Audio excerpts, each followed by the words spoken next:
Hey YouTube, HP Aga here from a lot of forums now actually, Ultimate RC, RC Sparks, RC Crawler, and this is just going to be a quick how-to on how to restore the brightness of steel.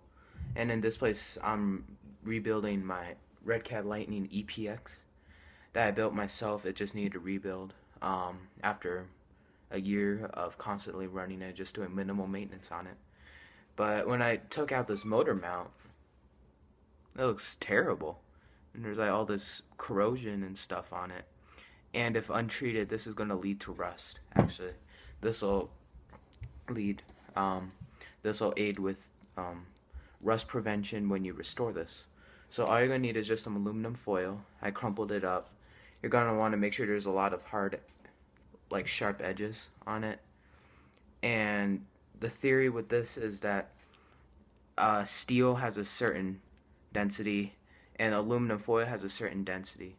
And so when I use aluminum foil, rub it on the steel, it's not going to scratch the steel because the steel is denser, but it will scratch all this stuff off of this motor mount.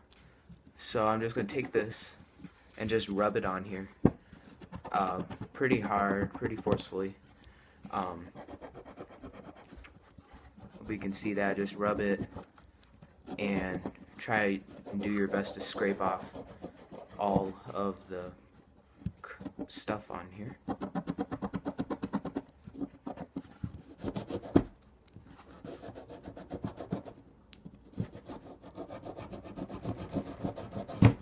And then I'm just going to change the camera angle so you guys can see this better. So now I changed the camera angle. Hopefully you can see this. You can see all this stuff on here. And I'm just going to take my aluminum foil, just going to rub it on and try and scrape all the stuff off, all the corrosion and even some minor surface rust. So if it's already rusted, this will still work if it's surface rust, but if it's penetrated deep, it's not going to work. Because essentially what you're essentially shaving off a very thin layer at the top, which is the corrosion layer, not the actual steel. So if the rust is in the actual steel, this isn't going to work.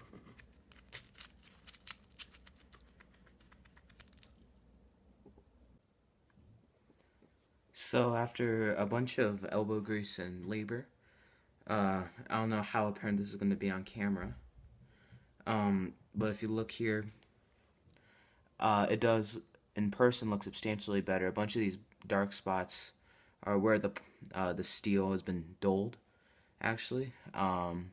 This is not going to make your steel shinier, but then again, this is a motor mount. I don't exactly see really why you'd want it to be super shiny. Anyhow, this is the side that has been cleaned. This is the side that hasn't been cleaned. And if you look in the crevices here, and also over here, you can see some of that brownish stuff. That's the stuff that's been removed. It was a lot worse on this side, but I figured I'd do a comparison to show you all the stuff that's going to get removed. And also in up in here, there's a bunch of that surface rust and corrosion. So very simple. I still have some work left to do on this side, but you know, anything's better than nothing, and performance is much greater than looks. So this is just something to make sure that your steel is gonna make sure that it doesn't rust as easily, and is also, if I can talk, it's also going to remove any surface rust that's already been developed on here. So with that, thank you very much for watching this how-to. And if you have any questions or comments, feel free to post them up at the forums, and me and thousands of other members will try and assist you. And if you liked this video, hit thumbs up. If you didn't, hit thumbs down. It helps either way. For feedback from me, please subscribe, and thanks for watching. I'll catch you later.